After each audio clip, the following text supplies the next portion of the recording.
Hello everyone, আসসালামু আলাইকুম। আজ আবার বরাবরের মতো নতুন একটা ভিডিও নিয়ে আপনাদের মাঝে হাজির হলাম। আজ ধানের পরিচর্যা নিয়ে কিছু কথা বলবো।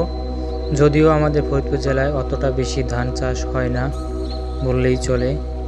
একদম শেষ সময়ে যে পরিচর্যাটা করতে হয় সেটাই আমরা এখন করছি।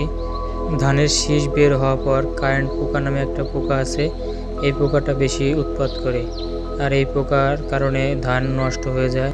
যার কারণে আমরা আজ ধানের জমিতে দুইটা ওষুধ ব্যবহার করব।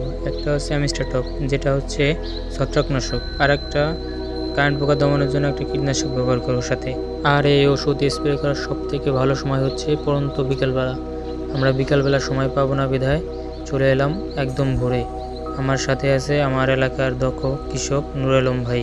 নুর আলম ভাই তার দক্ষতার সাথে ওষুধগুলো স্প্রে করছে, যদিও তার মাস্ক পরা উচিত ছিল। আমরা বাঙালি, তাই আমাদের কোনো হাইজিন মেনটেন করা লাগে না। তবে অবশ্যই আপনারা কৃষক ভাইরা মাস্ক অবশ্যই ব্যবহার করবেন।